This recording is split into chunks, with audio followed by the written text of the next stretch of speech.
Greetings, Earthlings. One of my main functions, and you guys know this, is to calm people down. Everything's fine. But sometimes that just doesn't work. I really want people to let go of their fear about what's going on in America, what's going on with politics, what's going on with Charlie Kirk even. You know, what is going on? If we can't really ever know the truth about what's really going on, there are some hints out there for you. I mean, my husband and I have woken up to the reality of what's going on, and it's very difficult to tell people what's going on. And then again, we don't even know what's really going on. Isn't it strange that we can't really know what is happening? But also we can use that not knowing as a gift. And today on this episode, I'm going to provide you some evidence that all is not what it seems and that you can really calm down. You don't have to worry about any of it. Now, we're going to talk about some things. Leftism, right-wingism, divisions, separations. But I believe this, that there's great unity at hand, that it's not about Democrat, Republican, or anything. It's about Americans and what America stands for. And so we're going to talk about that today and why you don't need to be afraid because everything is fine. Today on this episode of The Shaman Patrick Show. Let's go. He was once a storm in human form, sharp tongue, cold sore, heart worn and torn, living like a ghost who missed his grave till the spirit sang out and called him brave. He got rewired by the great unknown, heard the call like a dialed tone to the bone. So pull up a chair, enjoy the glow. This is the Shaman Patrick Show. You know, the media might say these are politically divided times, that there's deep polarization. There really isn't. Most of that polarization is artificial. People wouldn't come to these conclusions on their own, because I'm old enough to remember the time before social media. Many people out there have a forgetter. Many people have their forgetter on. And so we're going to talk about ANTIFA today. We're going to talk about Marxism. We're going to talk about communism and those revolutionary tactics today to help you see where it all comes from. Now, you know, shamans will attempt to solve complex social issues. And let me tell you how I became aware of this. I think this is a very important, you know, a lot of things had to line up for me to be able to tell you this today. And it's kind of a neat story when you think about it. So here I am in like 2015, 2014, a brand new baby shaman in the world. And I get featured on the Drunken Peasants podcast. They're making fun of me. And all of a sudden, my channel was just beset by these really nasty people. Just nasty. And making fun of me. Like the Drunken Peasants did a really good job of making fun of me. I was laughing at what the things that they were saying about me. It was hilarious. But these people were cruel. They also seemed really interested in doxing me and finding out all about me. And it really did contribute to me going into a mental institution. I was just very broken and disturbed by the whole thing. Because, you know, it's one thing to have trolls, but when people are actively telling you to end your life and dox you and say that you're a child abuser or an abuser, it seemed very weird. Like, I'm just a gay ass little shaman. What would cause this kind of reaction? So the whole time I was in the mental institution, they kept making these videos and they kept like wanting to expose me as a fake shaman and all of that. And it just seemed like very strange. Like, why do they care? I'm in a mental hospital now. Like, what, like, if I was a threat, hadn't I been neutralized? Like, it was just very strange. And then when I got out of the mental institution, it really became more overt, more disgusting in a way. And of course, I reacted to that stuff. They wanted me to apologize for various things. And I just became, involved with some really weird people at that time, just really weird people. And, but then, it sort of plagued me for a while. I didn't understand how they had the time to meet for hours on live stream every night and discuss on how to end me or get me to end my life or get me to overdose or whatever. It was very strange. And when I tried to talk to family members about it, they were like, well, just stop making videos, but I always felt like that would have been a retreat, right? Like, I didn't want them to get me to stop doing what I was doing. And I never really understood why. But when I want to say this, like, some of my friends were like, are they getting paid? Why do they care so much? There were people who were claiming to be former clients of mine and former friends. And I had never met these people at all. And I would say that I don't know who you are. I've never met you. I don't know who you are. And it seemed designed to ruin my reputation for good. I didn't understand what the big deal was. They tried to do something similar to Teal Swan and other spiritual teachers. I'm like, this is strange. It must be something spiritual. It must be like a rite of passage. These are a bunch of petty tyrants, and I got to get through this part. I didn't think I was going to get through it. I got very little sympathy from people, okay? In my personal life, very little sympathy. I couldn't understand why nobody would care that I was being bullied and harassed on the internet in this way. To me, it just seemed all very spiritual and dark and weird. And I also know that unless you're being worked against, you probably don't have anything important to say. Probably don't have anything to share. But when I got married, I decided one day just to stop making videos. I'm like, well, if they're not going to leave me alone, like every time I did a live stream, they'd be there bringing up things from my past that some have happened, but it was a mix of truth and fiction. And it was always about me being an abuser, somebody close to me ending their life. Well, I'm going to tell you, I'm a drug addict. A lot of people close to me have ended their life. Okay. And I'm not laughing about it because it just seems so stupid. Like, if you're an addict, people around you are going to die because addiction usually kills people, either by their own hand or through overdose or just having accidents or all of that stuff. So I was like, why can't they just see that I'm just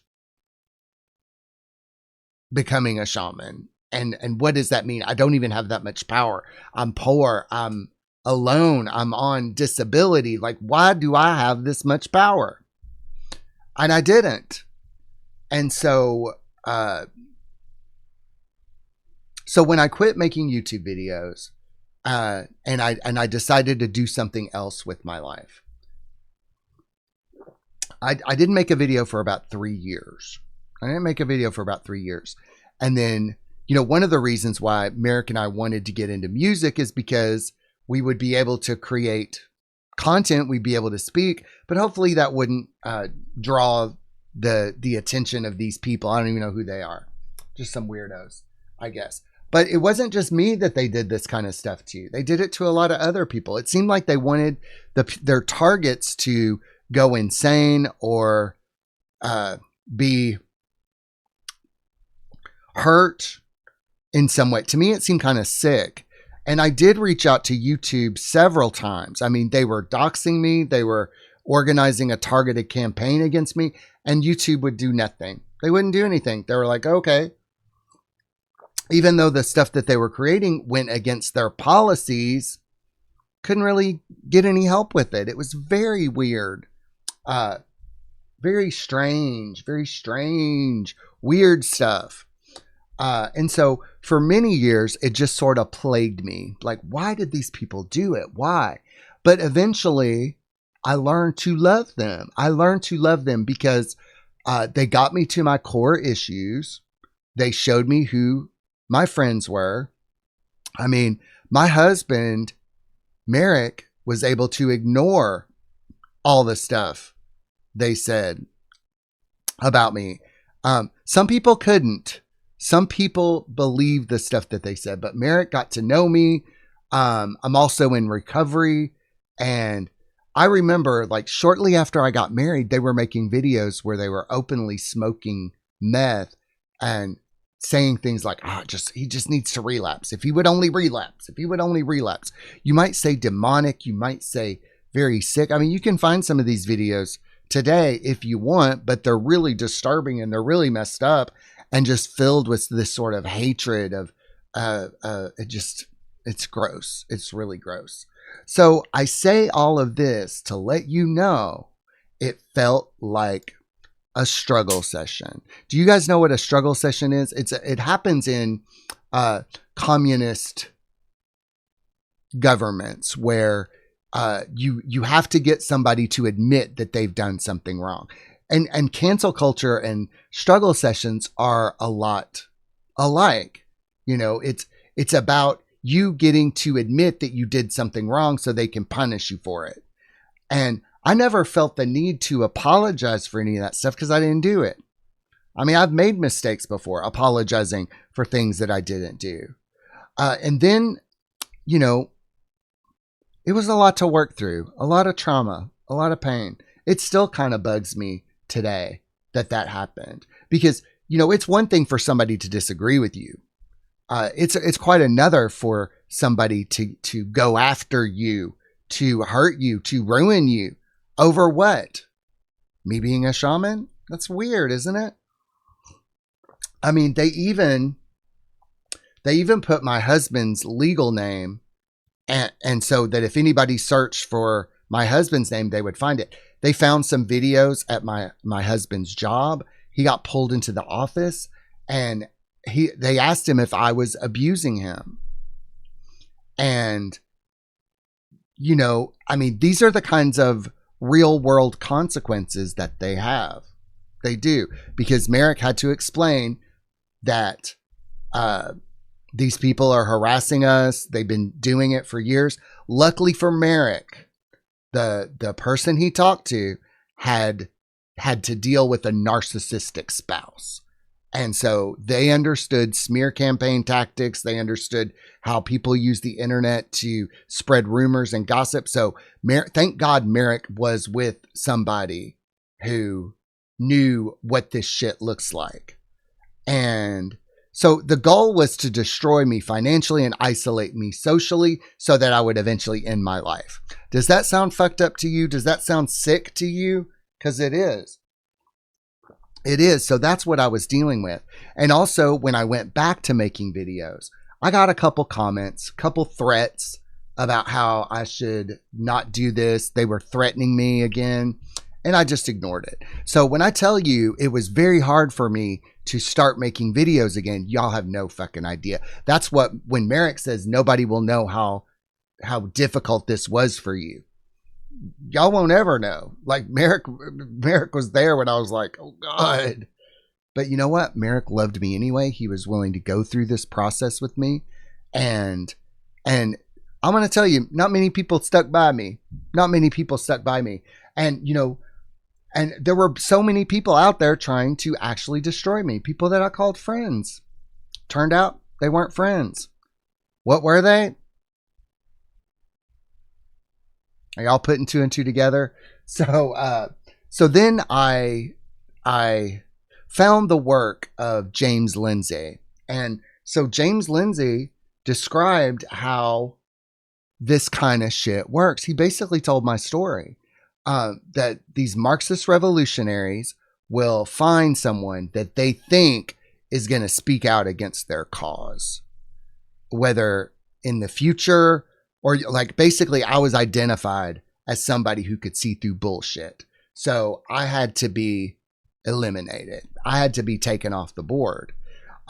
But as long as you don't know that it's Marxism, it works. As long as you know that it's not Marxist revolutionary tactics, it works. And as soon as I listened to that whole video, I was like, these are just fucking Marxists.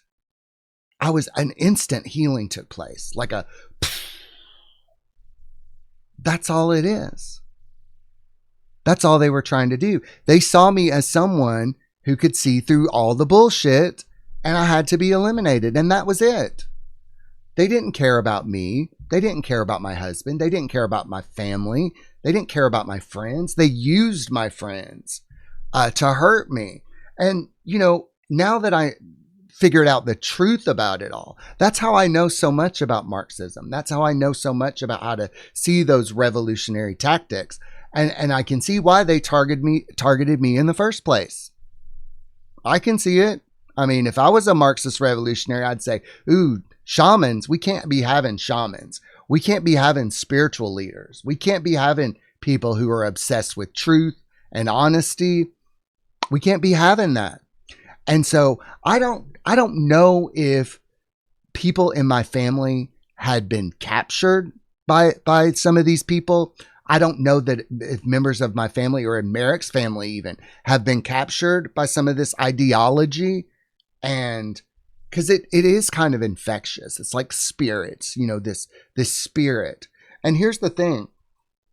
If you have to lie to win, if you have to cheat, steal, subvert, all the dishonest things that Marxists do, they do it because they think the end justifies the means. Does it? Does the end justifies the means? And and here's what I'm going to say about those little Marxist revolutionaries that I love and I forgive totally, because thank you for this extreme shadow work. So many of them tried to tell me who I was, that by the time, like, I know who I am now. Thank you. It was like the most extreme version of shadow work you could ever do. I know who I am now. Thank you. I don't know if I would be here today had that event not happened. It also helped contribute to me getting sober as well. So I want you to kind of understand what we're dealing with here in America. And if they do, because if there is a communist revolution, or if we're undergoing a communist revolution right now, us normal people will be fine. The normal people will be fine. That's why I don't care if it's a real communist takeover or a simulated communist takeover. We'll adjust. The real victims of stuff like this are those Marxist revolutionaries themselves. They will be the first to be lined up against the wall and shot. Those of us who can see through it will be fine. We'll be fine, and when I say fine, I don't mean we'll be great, but we'll be fine. Life will go on. Merrick and I might be able to work for the Ministry of Truth. I don't think they're going to allow gay people in the communist world or the communist country. You can't be trans. Women and men don't really have rights. So if they get this revolution, they'll be the first to go. So in some ways, we don't want there to be a communist takeover, because we want these Marxist revolutionaries to survive. But if they cared to do a little digging about how this shit goes down once the new government is installed, they're the first to go. You can even look at what happened in Nicaragua, or even listen to the work of Yuri Bezmenov. And actually, we're going to look at that video. And so we get a sense of what's going on. And again, I don't want you to be afraid of anything. No, let it come. Let whatever happens come. And if you really want to know why I think this is all okay, I'm going to talk more about it as we continue to go through this video. But I feel really called to help calm people down. So in the next segment, we're going to watch a video from Yuri Bezmenov, and where he talks about ideological subversion, and that much of what we see today is based on something that's been going on for decades. Now, Yuri Bezmenov defected from the KGB, and in the 80s, he had an interview, and he just basically says what's happening. And here's the fucked up thing. You know, the Soviet Union doesn't exist in the way that it did back then. So I think you just got a lot of people still fighting a fight that they don't even know why they're fighting anymore. It's crazy, isn't it? Crazy. About ideological subversion, that is a phrase that I'm afraid some Americans don't fully understand. When the Soviets use the phrase ideological subversion, what do they mean by it? Ideological subversion is the process which is legitimate, overt, and open. You can see it with your own eyes. All you have to do, all American mass media has to do, is to unplug their bananas from their ears, open up their eyes, and they can see it. There is no mystery. There is nothing to do with espionage. I know that espionage, intelligence gathering, looks more romantic. It sells more deodorants through the advertising, probably. That's why your Hollywood producers are so crazy about James Bond type of thrillers. But in reality, the main emphasis of the KGB is not in the area of intelligence at all. According to my opinion and opinion of many defectors of my caliber, only about 15% of time, money, and manpower is spent on espionage as such. The other 85% is a slow process which we call either ideological subversion or active measures, активные мероприятия in the language of the KGB, or psychological warfare.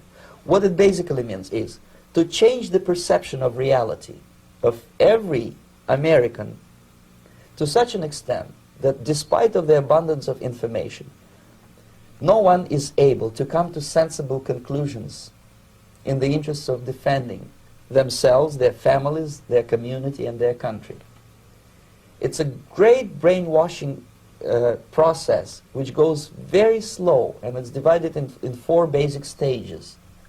Now, part of my healing was watching this video and understanding why I did not have to take it personally.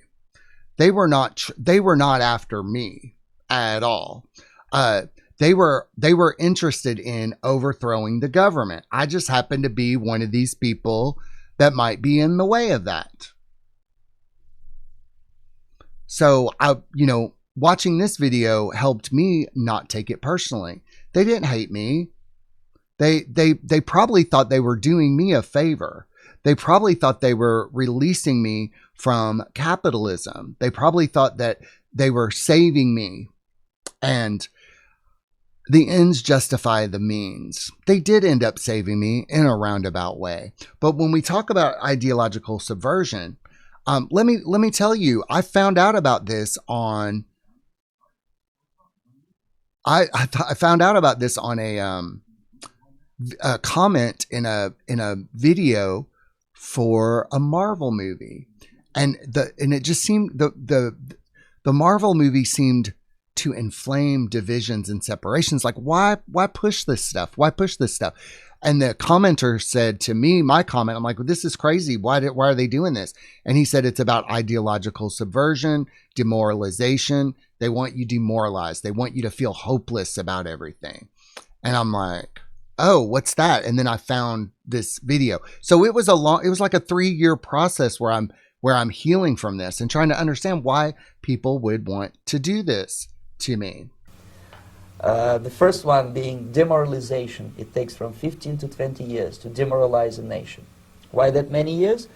Because this is the minimum number of years which requires to educate one generation of students in the country of your enemy, exposed to the ideology of the enemy. In other words, Marxism-Leninism ideology is being pumped into the soft heads of at least 3 generations of American students without being challenged or counterbalanced by the basic values of Americanism. Yeah, and that's why going to college these days is kind of putting your life at risk, putting your country at risk. Yeah. And so a lot of people go to college and they come back out with really bizarre ideas about life and reality. You know, and one of the things that I think, one of the reasons why I think it's a simulated takeover is the propaganda is so overt and obvious. You know, let me show you this. Merrick and I laughed out loud when we saw the Elio movie, you know, the latest Elio movie. And in the movie, the Communiverse is a vibrant interplanetary organization and space station from the Disney Pixar film Elio, where diverse alien species meet, exchange ideas, and welcome Elio, a human boy, as a potential member. Designed by the art team, it features biomes.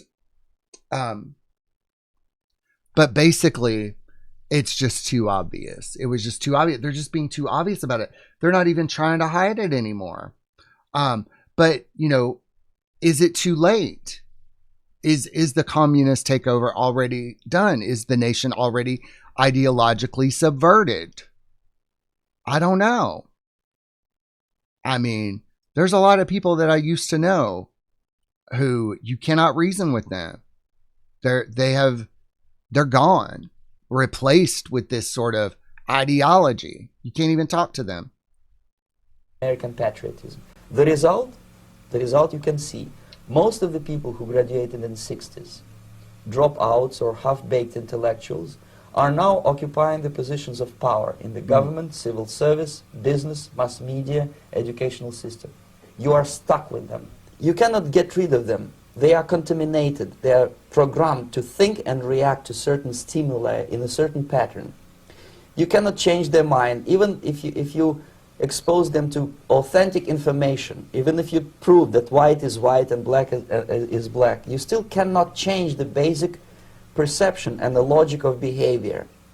And that was the thing. Like, this is why I couldn't have conversations with my family, not just about awakening, but about things going on in the world. Now, you'll know in other episodes, I've talked about, you know, when you see stuff on the news, you can tell that it's not true. Like, you just can tell. It's obviously not true. And it's almost like the people that believe that they're under a spell, you cannot get through to them. My husband and I went to Miami to meet with his grandmother, and then his father came along and all that. But we were there to calm them down. They were very upset about various things going on. And we sat them down and we screened for them several videos, several documentaries that sort of explain what was going on.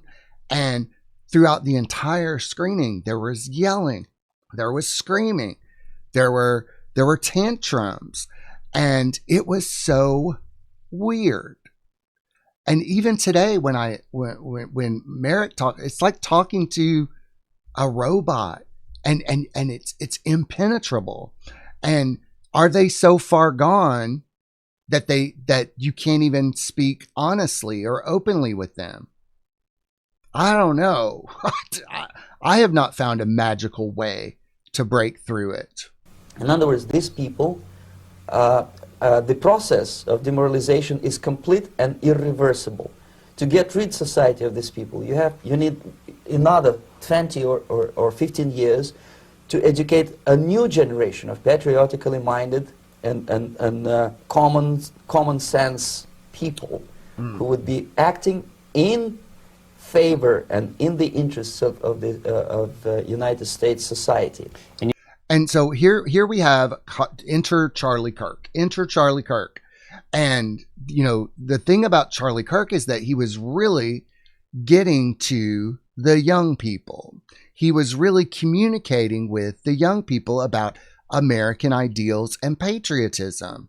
And if you think that America is a bad place or a racist place or an evil place or a place that is just hopeless, much of that has to do with this sort of ideological subversion and programming.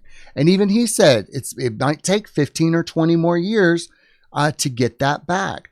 But what we noticed with the assassination of Charlie Kirk is that it really did wake people up. It also brought some of it to the surface. Not a whole lot, but normal people were looking at some Democrats and saying, what are you? Like, why do you have this point of view? And it was very eye-opening. You know, I haven't received any phone calls from people apologizing for the things that they said to me in the past. Now that they see why I left the left, I haven't received that outpouring. And there's a reason why, because people who have been ideologically subverted are lost. You just kind of have to grieve them and let them go. You know, there are some statistics that say if the truth were to be revealed, 99% of people would have to be hospitalized. So you can't really just go around waking people up. It's impossible. It's impossible. There's a slow realization of it. And if you have been the target of something like this, then that's going to wake you up even more. Like in my case, like I said, it was a weird series of events that led to me being able to share this with you now. Very weird series of events, almost like spirits wanted it to happen. Yet these people who've been programmed and, as you say, in place, and Yes. who are favorable to an opening with the Soviet concept, these are the very people who would be marked for extermination in this country? Most of them, yes. Simply because the psychological shock when they will see in future what the beautiful society of equality and social justice means in practice, obviously they will revolt. They will be very unhappy, frustrated people. And the Marxist-Leninist regime does not tolerate these people. They will join the links of dissenters, dissidents. Yes. Unlike in present United States, there will be no place for dissent in future Marxist-Leninist America. Here you can get popular like Daniel Ellsberg and filthy rich like Jane Fonda for being dissident, for criticizing your Pentagon. In future, these people will be simply squashed like cockroaches. Nobody is going to pay them nothing for their beautiful, noble ideas of equality. And isn't that the saddest thing of all? Isn't that the saddest thing of all? That people would be used in this manner and then thrown away. And you know what? Some of them are okay with being used in that way, as long as it brings about this utopian equality society. But the thing about communism is it's never really worked anywhere because it can't. It really can't. You know, capitalism it will at least let you succeed somewhat if you're a hard worker and talented. Like, capitalism rewards hard work and talent. And all these people who are working so hard to overthrow the government, if they would just buckle down and create something on their own, can you imagine? Can you imagine the wasted potential of these people? And that's the saddest thing of all. That is the really sad thing about it. These poor people. This they don't understand, and it will be greatest shock for them, of course. The demoralization process in the United States is basically completed already. For the last 25 years. Actually, it's overfulfilled because demoralization now reaches such areas where previously not even Comrade Andropov and all his experts would even dream of such a tremendous success. Most of it is done by Americans to Americans. thanks to lack of moral standards. As I mentioned before, exposure to true information does not matter anymore. A person who was demoralized is unable to assess true information. The facts tell nothing to him. And that's now you're starting to get a clue of why you can't get through to people. They have been completely demoralized to the point that true things can't get through, that you cannot tell them a true thing. I go through this with my father-in-law, with members of his family, some people that I used to work with. You know, there are some people that I talk to, we know what's going on, and we're like, God, it's so crazy. There's no getting through to these people. It's because they have been utterly demoralized. That's why I say, fuck your master's degree, because your master's degree has been infected and contaminated with this shit. Do you know how hard it is to talk to a college educated person these days? It's like talking to a toddler. It's because they don't have anything true going on in their head. Yeah, there are some people who got through college without being indoctrinated. I don't know many of them. Most of them seem like they got gummy worms for brains, and they got pretty high up in institutions as well. And so it started to make sense to me why YouTube wouldn't do anything about what was happening to me, because they were kind of on board with it. And so, you know, people who are ideologically subverted, you cannot tell them the truth about anything. And this is the sad spiritual hopelessness of it, because the universe loves truth. That's why it takes so much effort to do this kind of thing. If you have to lie to people to get ahead, if you have to lie to people to get your way, it's much harder. You know, and I think, you know, convincing people over to your side, showing us all the joys and the beauty of communism, show us, you know, this is a free country. America is a free country. We could vote for it, right? You don't have to overthrow anything in America. You can vote for it. You can. But see, y'all would never vote for this shit. Nobody in their right mind would vote for this shit. That's why Democrat policies are so unpopular, because if you knew what you were voting for, you wouldn't do it. And so, you know, he talked about the psychological shock.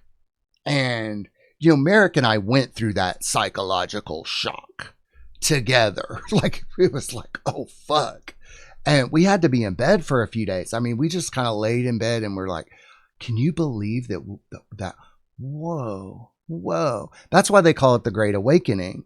It's so overt now. It's so in your face that either the process is complete and they're rubbing our faces in it, or it's exposing it more than ever. It's exposing it.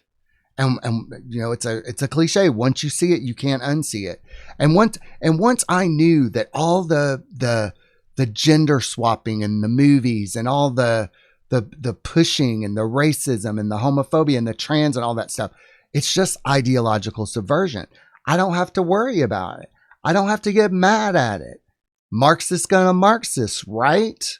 It doesn't have to affect me at all. And that's the main purpose of this video. You know, it's about a specific purpose. And if that purpose doesn't align with you, you can choose how you want to feel about it. You can say, if you want to live in a communist country, there are plenty of communist countries for you to move to around the world. They will accept you with open arms, honey.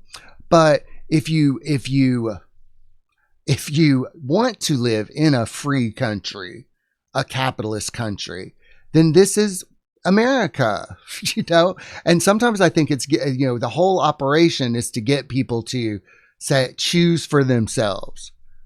If you had all the information, what would you choose for yourself? If you had all the information.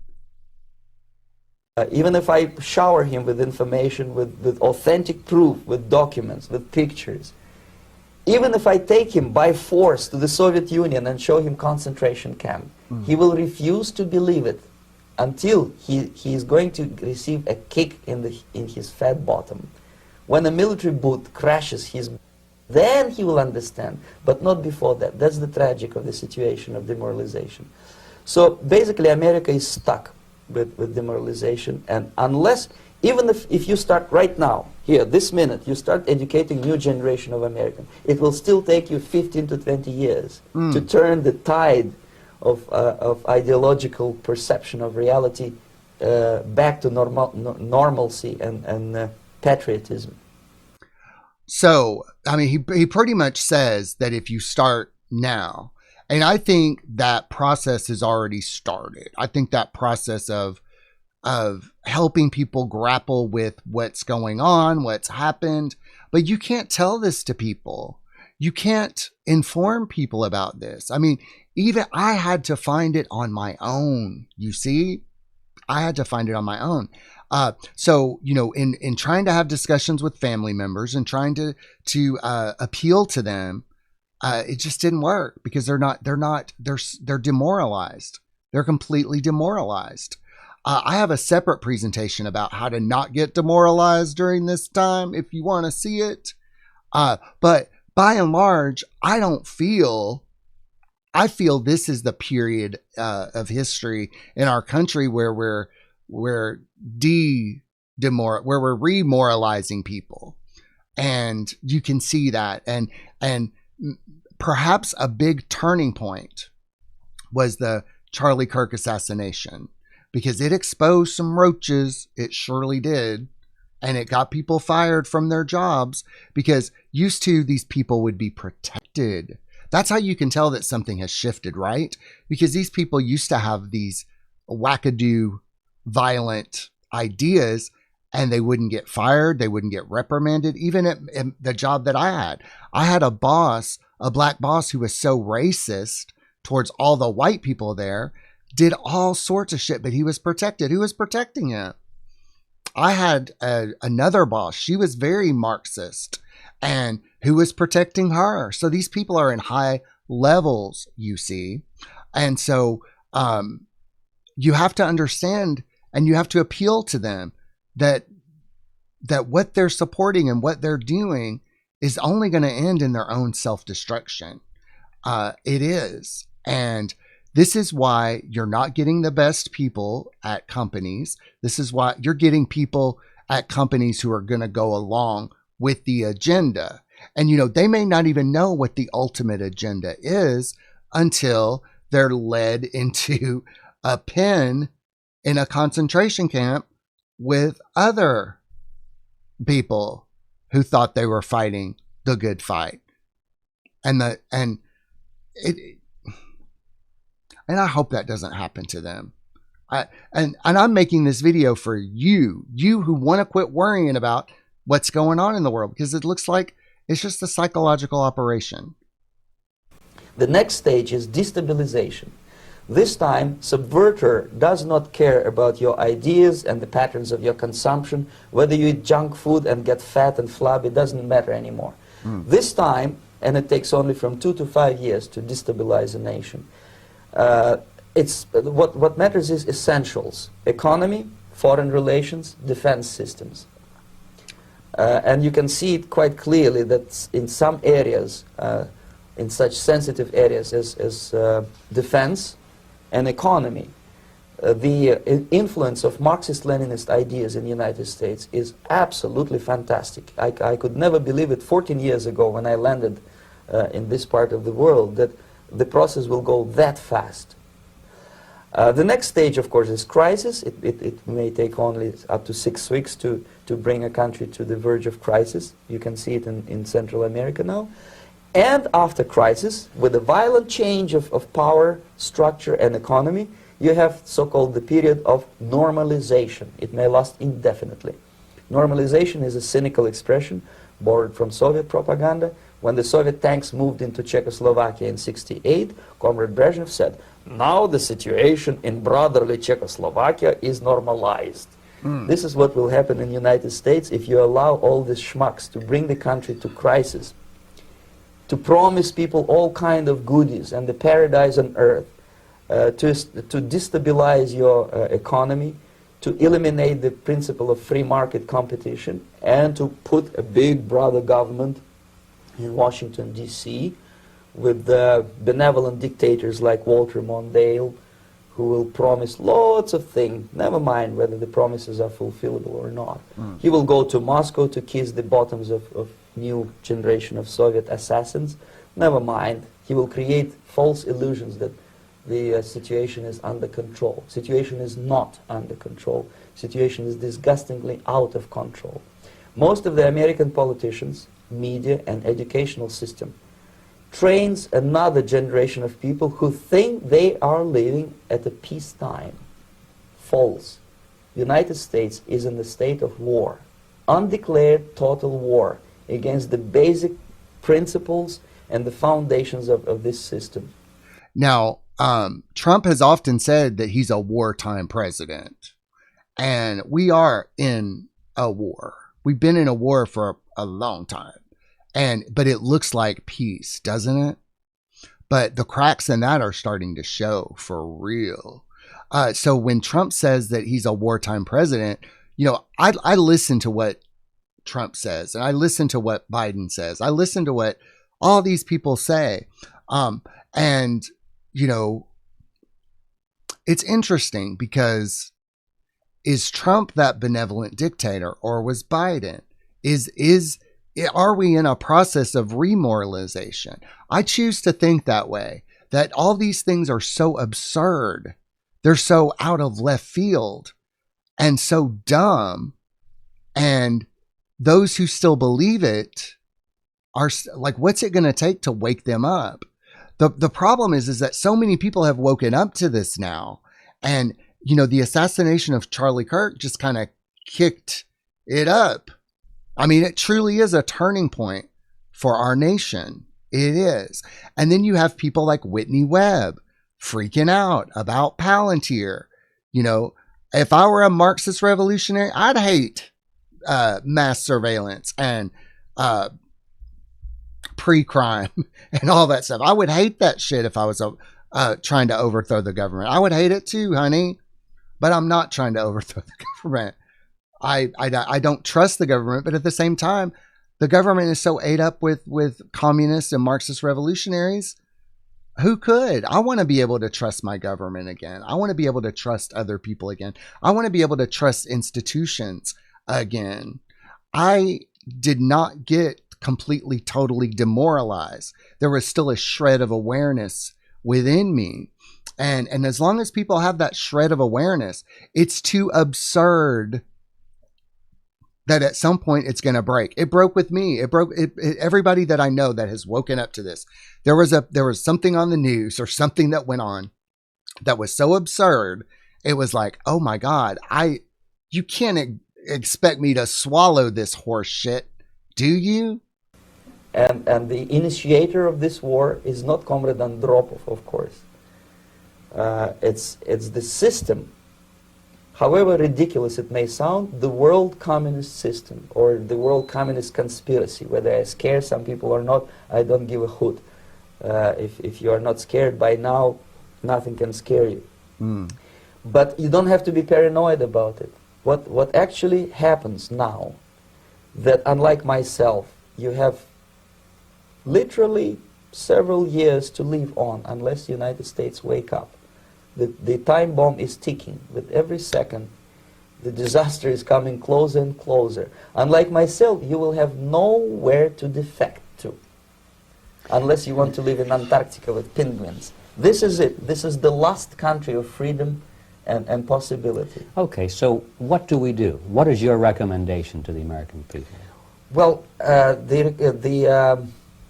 immediate thing that comes to my mind is, of course, there must be a very strong national effort to educate people in the spirit of real patriotism, number one. Number two, to explain them the real danger of socialist, communist, whatever, welfare state, big brother government. If people will fail to grasp the impending danger of that development, nothing ever can help United States. You may kiss goodbye to your freedom, including freedoms to homosexuals, to prison inmate. All this freedom will vanish, evaporate in 5 seconds, including your precious lives. The second thing, the moment at least part of United States population is convinced that the danger is real, they have to force their government. And I'm not talking about sending letters, signing petitions, and all this beautiful, noble activity. I'm talking about forcing United States government to stop aiding communism. Because there is no other problem more burning and urgent than to stop the Soviet military-industrial complex from destroying whatever is left of the free world. And it is very easy to do. No credits, no technology, no money, no political or diplomatic recognition, and of course no such idiocy as grain deals to USSR. The Soviet people, 270 millions of Soviets, will be eternally thankful to you if you stop aiding a bunch of murderers who sit now in Kremlin and whom President Reagan respectfully calls government. They do not govern anything, least of all such complexity as the Soviet economy. So basic, two very simple, maybe too simplistic answers or solutions, but nevertheless they are the only solutions. Educate yourself, understand what's going on around you. You are not living at the time of peace. You are in a state of war, and you have precious little time to save yourself. You don't have much time, especially if you are talking about young generation. There's not much time left for convulsions to the beautiful disco music. Very soon it will go, just overnight. If we are talking about capitalists or wealthy businessmen, I think they are selling the rope on which they will hang very soon. If they don't stop, if they cannot curb their unsettled desire for profit, and if they keep on trading with the monster of the Soviet communism, they are going to hang very soon. And they will pray to be killed, but unfortunately they will be sent to Alaska probably to manage industry of slaves. It's simplistic. I know it sounds unpleasant. I know Americans don't like to listen to things which are unpleasant. But I have defected not to tell you the stories about such idiocy as microfilm, James Bond type espionage. This is garbage. You don't need any espionage anymore. I have come to talk about survival. It's a question of survival of this system. You may ask me, what is it in for me? Survival, obviously, because unlike, as I said, I am now in your boat. If we sing together, we'll sing beautifully together. We'll sink beautifully together. We'll sink beautifully together is what he says. Okay, so America is the last place. There's nowhere else to go except maybe the Soviet Union, because the Soviet Union is no longer communist. They're no longer communist. And in fact, they hate communism in the Soviet Union. There's some holdouts, but nobody says, oh, I wish we could go back to the days of bread lines and not owning our own property and all of that. See, communism benefits the people at the top and the rest of the people, because the reason it doesn't work is because you work, but other people don't want to work. And I just don't know. I don't know how. I mean, it sounds good, right? Like most things like this, it sounds good. Like dysfunctional families, they're families. May as well put up with a dysfunctional family. So how much of our current political climate has been informed by this? I would say almost all of it. And so not being worried about it or not being afraid of it. Merrick and I were watching Band of Brothers last night. I don't know if you've seen that show, but it's about World War II, and it's about what Easy Company did. And we're on episode 2, but I'm like, do you really think that our country is so far gone to have not already addressed this threat? Do you think that our country is so far gone? I don't think so. And here's why. I know I have dated soldiers. I know soldiers, and not currently, but we live in a kind of a military, close to a military town. And so there's lots of service members here and wives and stuff like that. I mean, none of them like communists very much. And this is what I'm going to say about that. I feel like this is just an inoculation so that it doesn't happen again. That now you know how it all works. You have to show people how it all works before they can make a decision. And maybe the next time this shit comes around again, less people will fall for it. I mean, it's really, I think this started in the 1800s. There was a reason why there was a civil war back then. But I just want you to not be afraid of this and to understand that there's one goal, and that is to overthrow the government. And if you don't want the government overthrown, speak while you have a voice. So in the next segment, we're going to talk about Antifa and what Antifa is all about. Over here on X, we have a segment from Fox News' Jesse Waters. This is Carolyn Poroshenko. I have her blocked because she's kind of an opportunist. Whenever she feels like she could do something to get attention, she's there. She's there. But every now and then she does something good. It's really hard to get a read on her. She goes undercover a lot. So I don't know if a lot of the stuff that she does is undercover journalism or if she's just a bitch. But she exposes and decodes the radical revolutionary far left in America. So she does a lot of work on this stuff. If you can stand her, okay? If you can stand her. I have a hard time standing this woman, but you know, she's got some things to say in this segment. She says that they bring in people with military experience to lead sessions. They train people on how to get arrested. They have people at the jail. Bail funds are ready. Lawyers are lined up. Their primary goal is the violent overthrow of the federal government. That's the goal. So, Karlin Borisenko is an undercover investigative journalist for Decode the Left who's infiltrated these terror cells. Karlin, tell me about how these people train. They look pretty militaristic.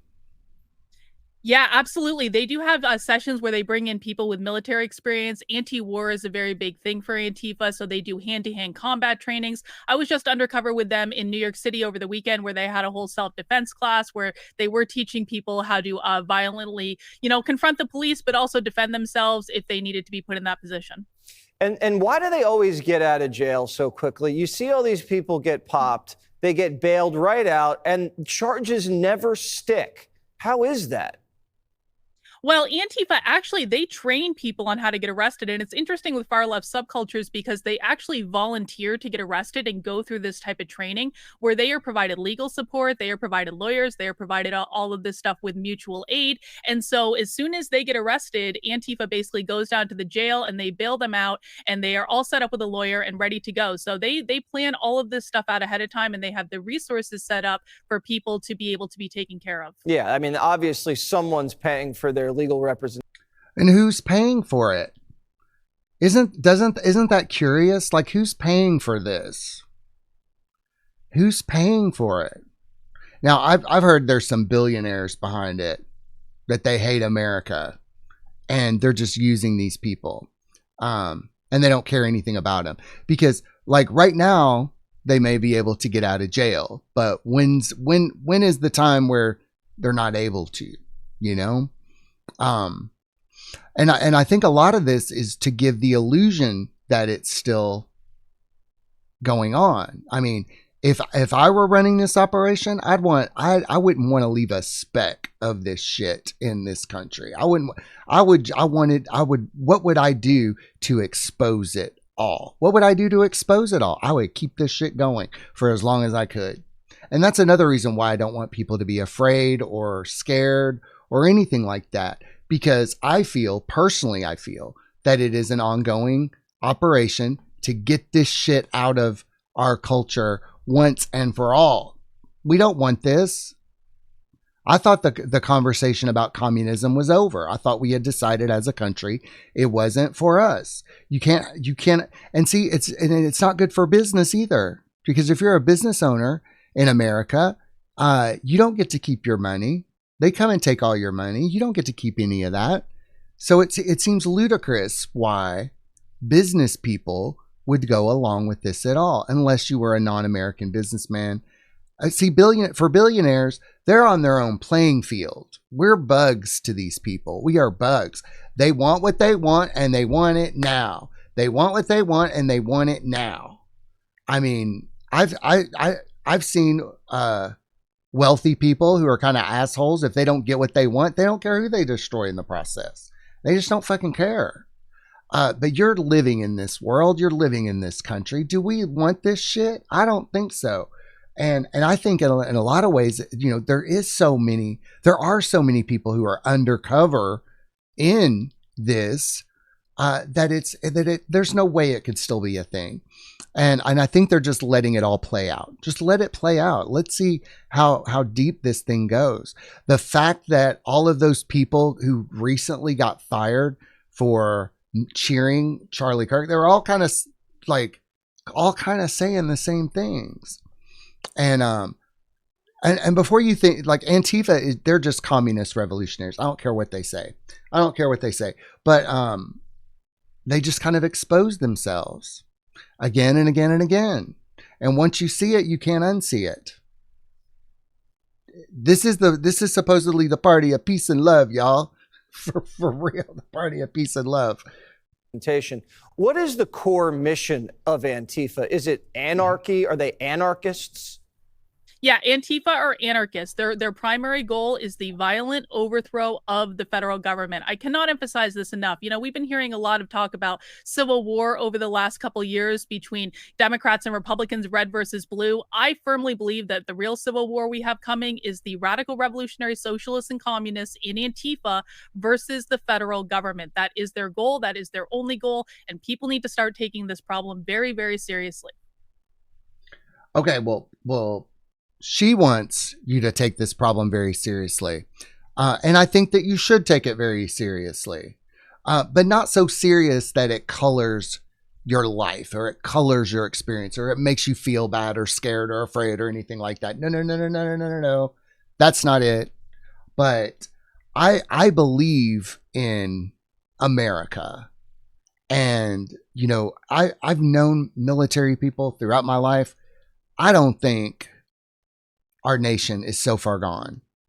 I mean, these little people, they may get some administrative support. They might be in your HR department. They might be in all of that. But man, the firings, that really surprised even me. That surprised even me. So in the next segment, let's hear from a guy who actually infiltrated Antifa in 2018, and his story is fascinating. And I think this is the kind of the final blow to your fear. Okay, let this be the final blow to your fear. That understand that everything that's happening in America right now is probably for the benefit of America, for you and your family and your loved ones. Now, I'd like to say that I'm not a dummy. Okay, I'm not stupid. And I know I'm not stupid. I mean, there are some people out there who are really smart, but they believe that they are stupid because they're told they are stupid. I mean, y'all know my history with my family. And you know my history with Merrick's family. Like, they think I am dumb. And they tried to convince me that I was dumb. But eventually, the more people try to convince you that you're dumb, you really start to see through it and go, why do you need me to be dumb? What are you trying to hide? Usually it's just dysfunction. That's it. That's why families scapegoat people. That's why they don't like truth tellers, because they want to keep that dysfunction going. It's no big deal. Once you see it, you can't unsee it. Oh, y'all just want to be dysfunctional. Okay, so I know that I'm smart, but around the time that, I'm not a know-it-all either. I'm not that smart. There are people who are way smarter than me, and I rely on those people to be smarter than me. So let me say it this way. So when the election was going on, the Donald Trump, Hillary Clinton election, I was in a check cashing place. And I had gone to this check cashing place because I didn't have a bank account, because I was stupid. I was stupid over that. Because here, let me tell you, when you're poor, it's expensive. Like, I couldn't afford to have a bank, a checking account. And because if you overdraw on that checking account, you get fees. So for really poor people, what they have to do is they have to get stuff at check cashing places. And if you wanted to buy something with a credit card, you had to get a prepaid card. You would have to pay $3 to put $15 on a card so that you could get Netflix. Like, it's expensive to be poor. And many poor people are just dumb. And y'all may not like hearing that, but it's true. And there are some poor people who are just drug addicts and homeless people. They're smart, but they're dumb. They don't have the resources because of their alcoholism. But anyway, so I was in this check cashing place, and I'm not thinking that this election is any different or it's just another election to me. It's not a big deal because I'm checked out of the news and I'm checked out. And then I asked her who she was going to vote for. And she said, well, I'm not voting for a fascist. I'm like, that's a mighty big word for you, honey. Like, that's a mighty big word. Do you even know what that means? And she said, well, Trump is a fascist. And I'm like, where are you getting that? And then I started hearing that word everywhere. And so, the ploy, I think, was to be against Trump. Like, it didn't matter if Trump was a fascist or not. It didn't matter if who was going to be elected. Whoever was going to be elected was going to be a fascist. It's just that Hillary was left wing.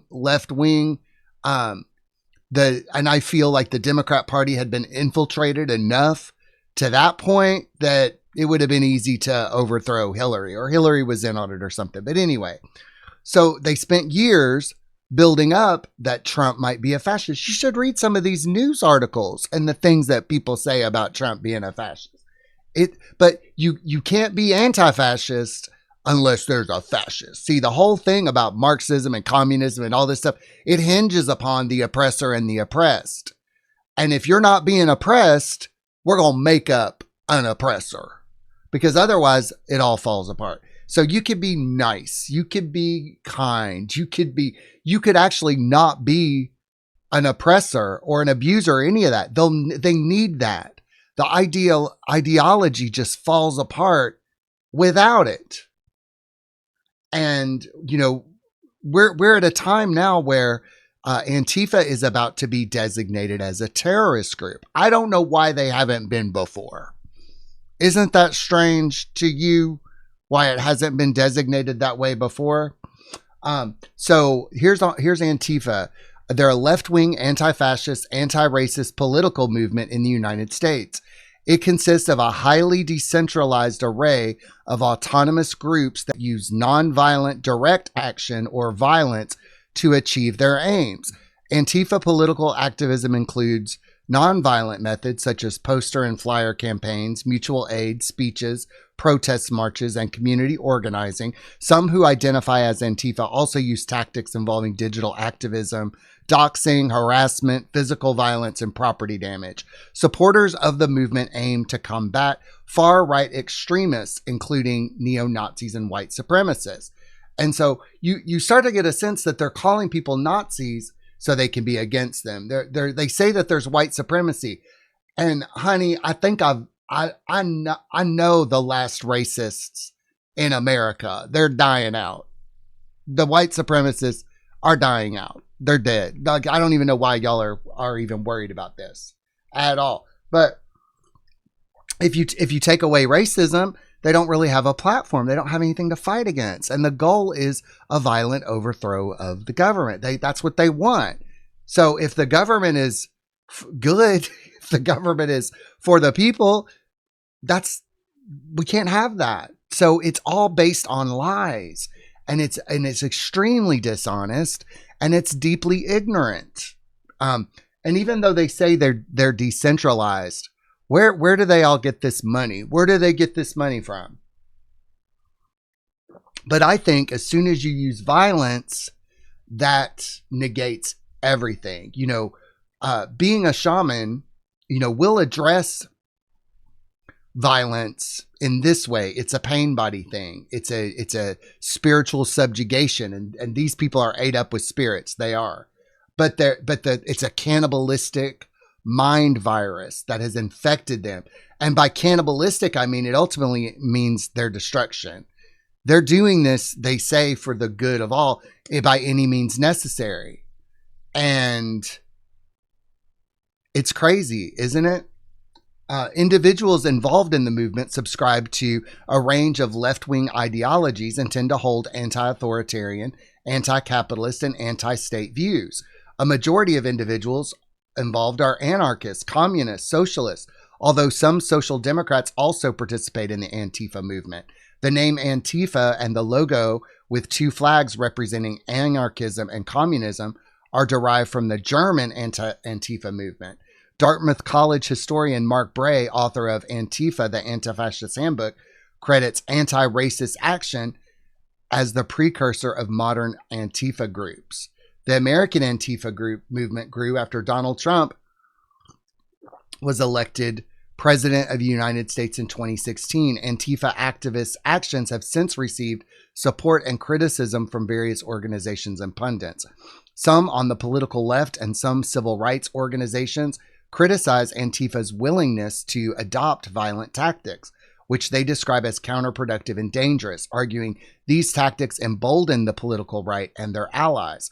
Both Democratic and Republican politicians have condemned violence from Antifa. Many right-wing politicians and groups have characterized Antifa as a domestic terror organization or use Antifa as a catch-all term for every left-leaning or liberal protest action. According to some scholars, Antifa is a legitimate response to the rise of the far right. Scholars tend to reject an equivalence between Antifa and right-wing extremism. Research suggests that most Antifa action is nonviolent. But I'm saying, what happened to me, that seemed pretty violent to get me to off myself. That's pretty, the stuff that they did to me was violent. I don't know if they were Antifa or not. I mean, who knows? Who the fuck knows?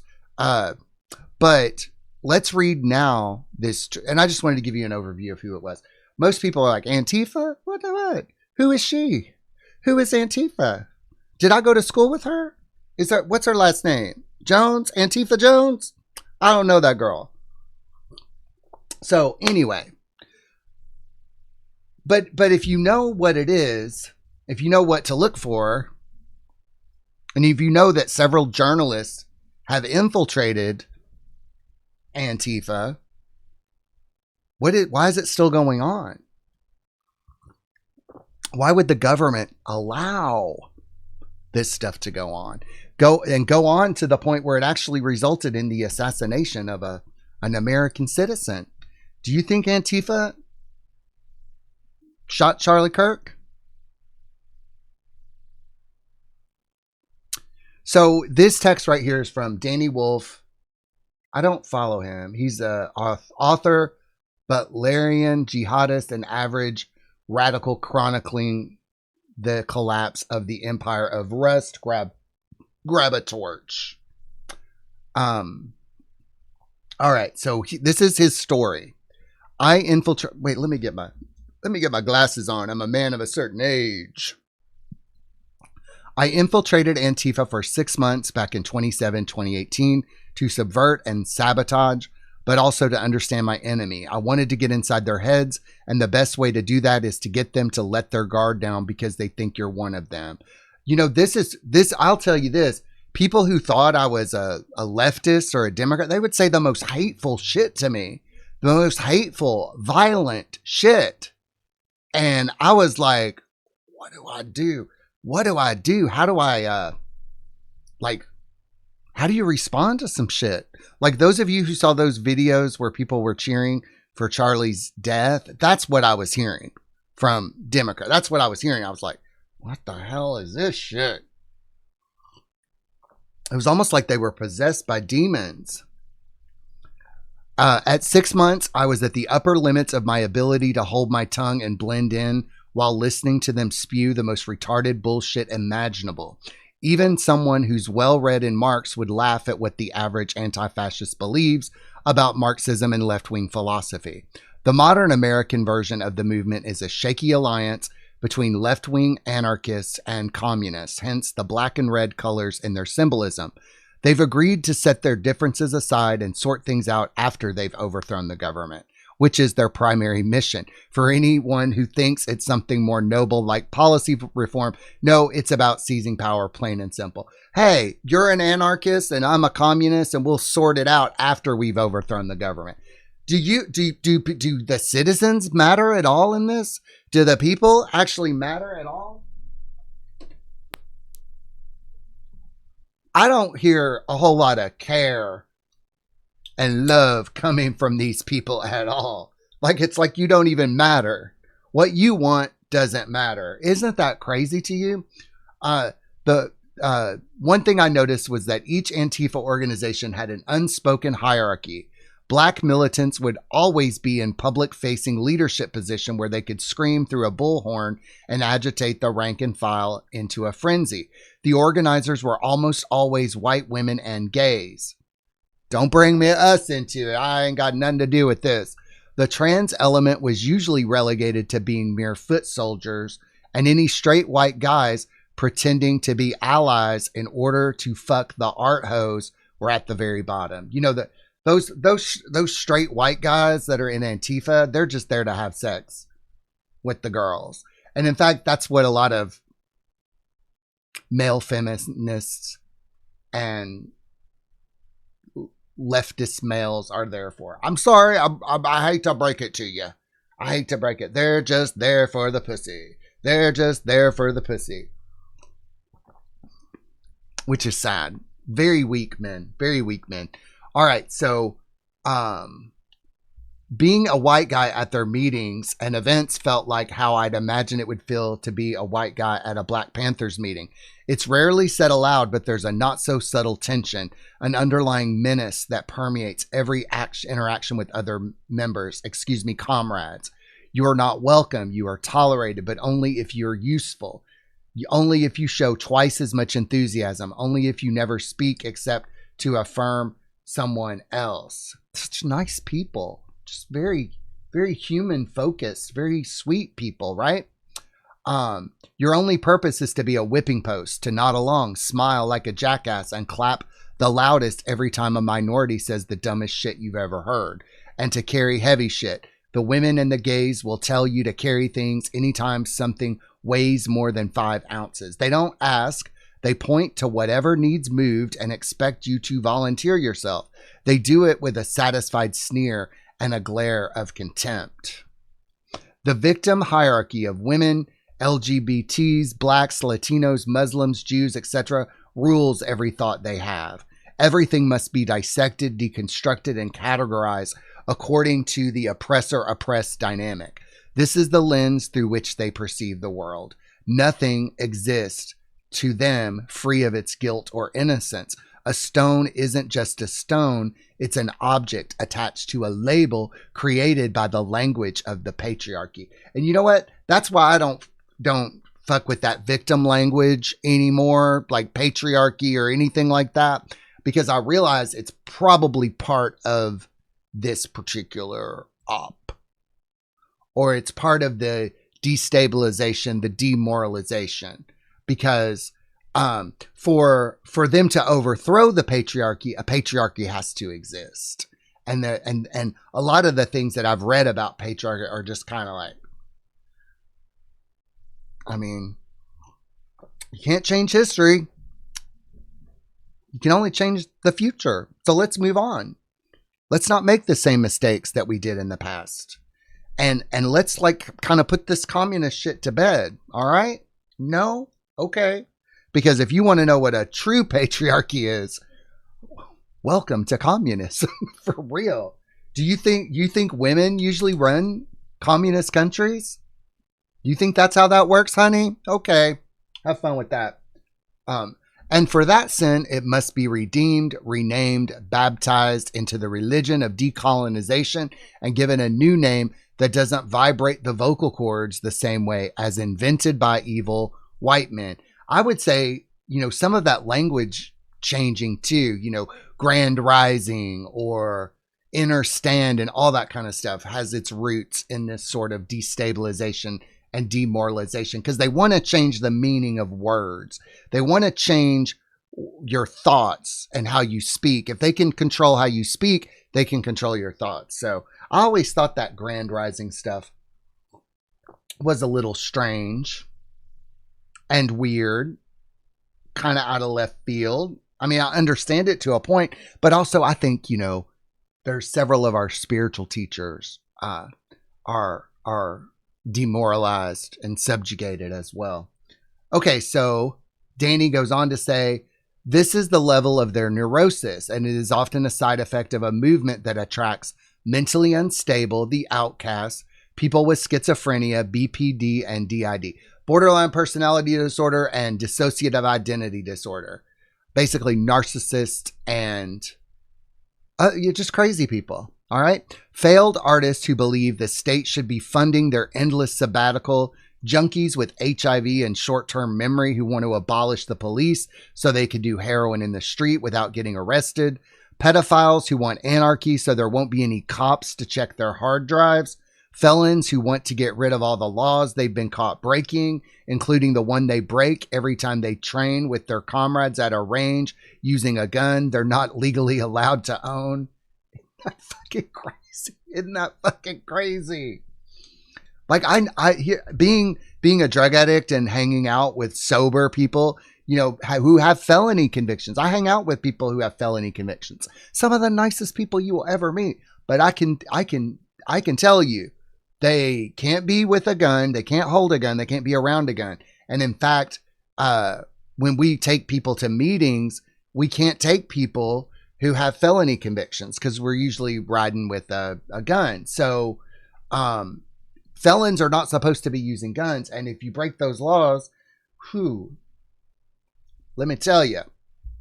Okay, at the top, an inner circle of women with septum rings who do all the busy work. They send the emails, coordinate with allies, hold fundraisers. Their hatred of capitalism doesn't extend to capital. That's the funny thing about this. They hate capitalism, but they use iPhones and computer. Like if they really hated capitalism, why would they use it at all? Like if it's that bad, why use it at all? Isn't that messed up? Isn't that crazy? Isn't that sort of retarded? Like you have people who complain about the government and capitalism, but they wouldn't have the life that they live now if it hadn't been like military. They complain about the military, but they wouldn't be able to do the things that they do today without those things, without capitalism or without America having the best military in the world. You wouldn't be able to do this. You wouldn't even have the freedom of speech. This shit would have already been crushed like bugs if it wasn't in America. You see? All right. So we talked about that. Okay. The 50-51 movement doesn't advertise that it coordinates with local Antifa groups. Do y'all know what the 50-51 movement is? 51. What is the 50-51 movement? All right, let's see what this is. Okay, 50 protests, 50 states, one movement. So they did the No Kings, which was kind of a bust. We drove by our local No Kings protest. I saw some people I knew, like I know. I was like, what are you doing here, honey? Don't you have a kid in rehab right now fighting for his life? Where do you have the time? And then September 20th is Make Billionaires Pay. And what are they all about? What are they all about? Values. Okay.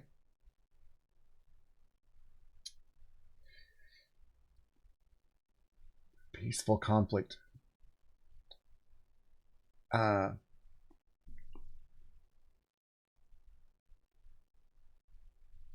just trying to find or a decentralized. It looks pretty centralized to me. Telling you, it's a nice website. These things aren't cheap. We're a decentralized rapid response to the anti-democratic and illegal actions of the Trump administration and its plutocratic allies. The idea, what are those anti-democratic and illegal actions of the Trump administration? What are those? Our movement shows the world that American working class will not sit idly by as plutocrats rip apart their democratic institutions and civil liberties while undermining the rule of law. Here's the one thing I know about our current president. He's the reason that this shit's taken so long is because he's doing everything by the book. He's doing everything according to the rule of law. That's what I can tell you. You know, I'm following this kind of shit for years now. The reason, like, this shit would have already been over, but he's doing everything by the rule of law.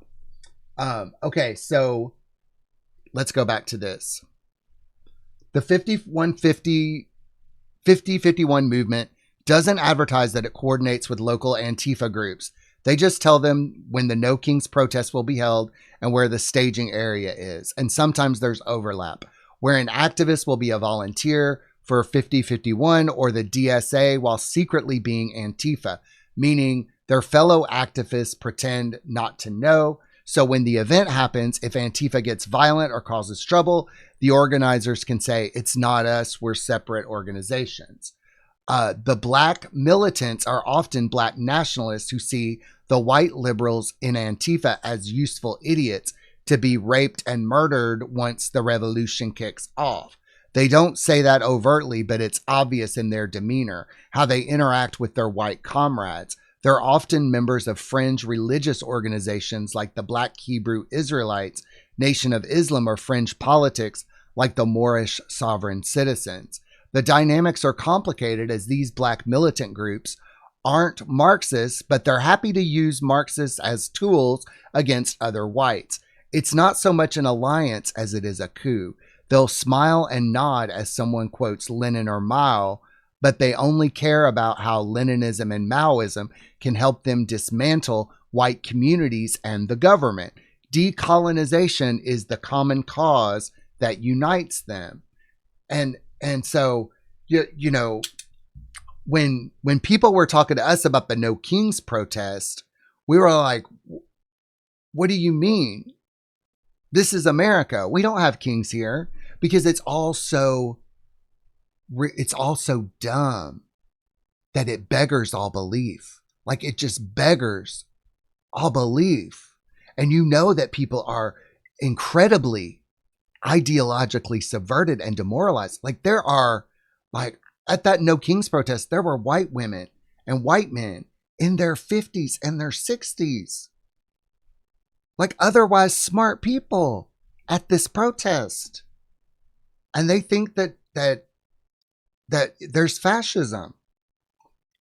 Well, because it's on the news. Granted, they're telling you on the news that Donald Trump is a convicted felon and a fascist. If you were just to do the bare minimum of research, you could see that all that stuff is crazy. That all that stuff is not true. There's no way it could be true, because how could he have gotten to this point without being elected? Or how could he have gotten to this point? Like, and honestly, I think Donald Trump is part of a military operation anyway. So it's all crazy, isn't it? It's all crazy.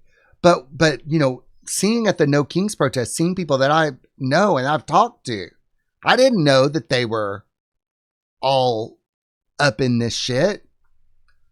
So these people, wait, let me get me back on. These people are your neighbors. They're the cashier who knows what type of smokes you like. They're the sons and daughters of your coworkers.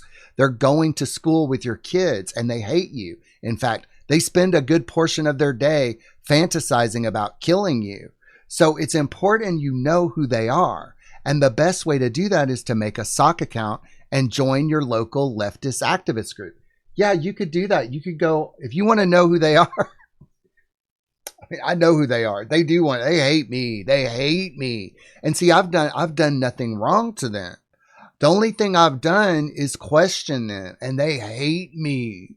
They hate me. It's probably why I couldn't really do well at my job, because, you know, it was weird because I was gay. So they felt like I was on their side, but I'm also outspoken and for truth and freedom, and I don't tolerate lies all that much. So it was an uneasy alliance. But when they had me make a video for the company, and at the last minute they changed the script and injected some Marxist revolutionary language in it, I was like, I'm fucking done with this shit, y'all. All right, let's go back to this.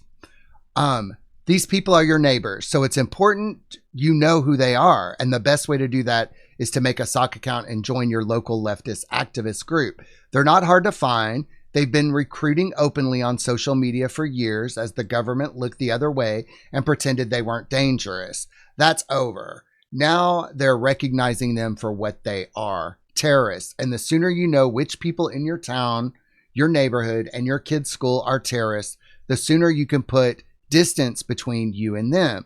Screenshot their calls to violence, report them all to the FBI. So there you go. This person, sorry, but I don't think people telling to join their local terrorist group is very good advice. Leave that to the professionals. The professionals are not on your side. The professionals are the ones, if you don't have the testicular fortitude. So this is crazy. In my studies, a major reason the Republicans lost the Spanish Civil War was that the nationalists were able to set aside ideological squabbles for the time being, and the Republicans spent half the time fighting the enemy and the other half fighting each other.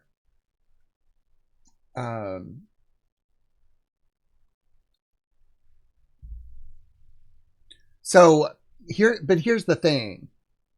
I don't believe there's anything to be afraid of.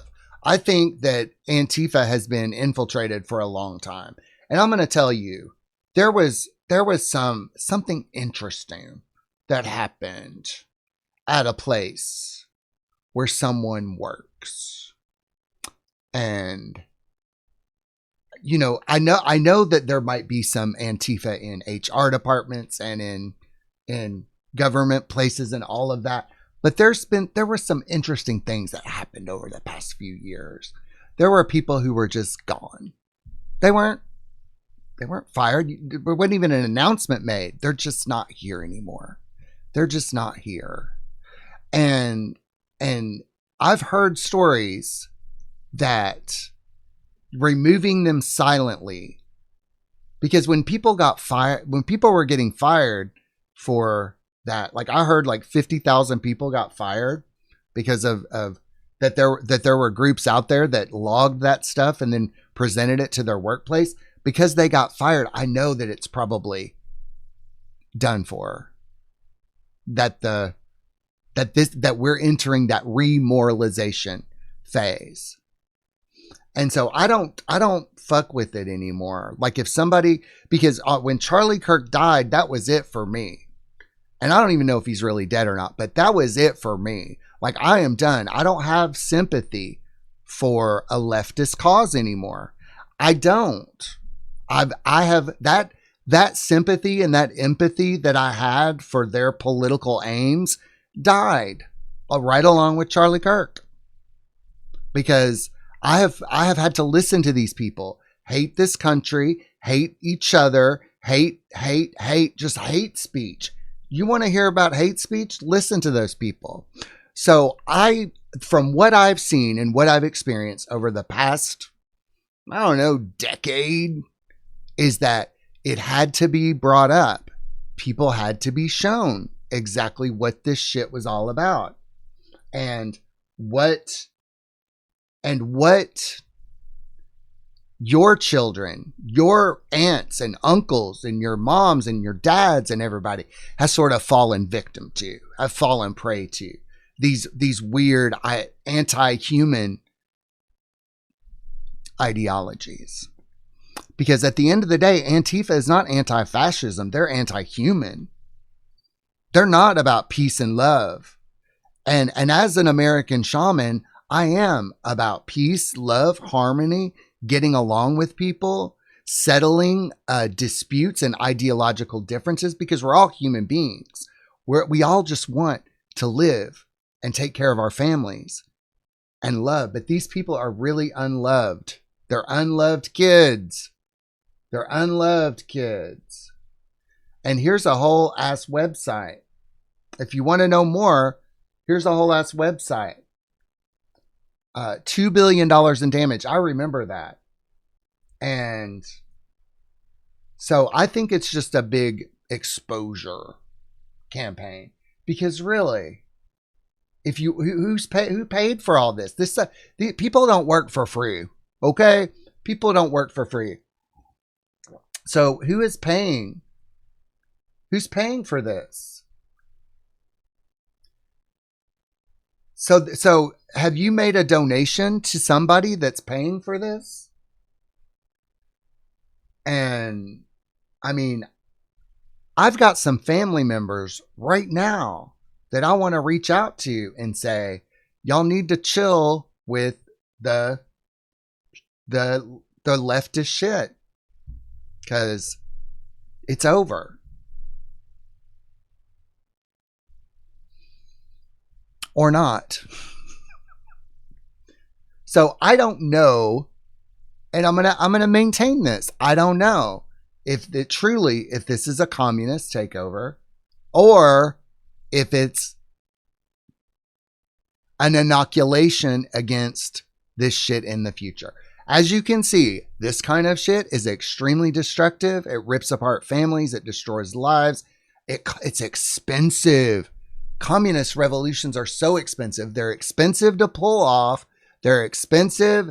And then people eventually go back to capitalism, because a communist country, man, it takes a lot of work. It's so expensive. So if you're a value-oriented person, you'll be able to say, I don't want this. I don't want this. If I truly believed that we had something to be afraid of, I would say, yeah, there's something to be afraid of. But the very fact that, Twitter, you're allowed to say this stuff on Twitter. You used to not be allowed to say this stuff on Twitter. Either it's all done and this is just the cleanup, or it's over. Or it's that. Because sometimes you have to show people. You can't just tell people. I remember trying to tell my in-laws, like, you're ideologically subverted. Like, you guys are demoralized. Like, I can't speak to you. Like, I want to speak to you, but you're not even participating in reality. When someone is ideologically subverted, they're not participating in reality. They're almost psychotic. They actually meet the criteria to be locked up. And that light goes off. It's a miracle this stuff works at all. But so my final statement about all of this is that don't be afraid. There's nothing to be afraid of. When people are coming at you with all this political language and all this left-wing shit and right-wing shit and all of that, you can just say, oh, it's all part of some campaign that will probably fail to overthrow the government. That's it. That's all that's going on. And I have no part in that. It has nothing to do with me. I don't want to overthrow the government. I don't think you do either. I mean, do you really want to live in a communist country? Does anybody? Because that's the goal. And it's just people who can't, they might be mad. They might be drug addicts. They might have legitimate complaints. But if you have a legitimate complaint in your life, the best thing to do is just awaken. I wish all of these people to just awaken Just have that awakening. You know, this is late stage ego shit too. But I want you to know there's really no need to be afraid of it once you know what it is. Oh, it's just Marxist revolutionary tactics. All right. Well, I don't have to pay attention to that anymore. And neither do you. Have a wonderful day. We love you so much.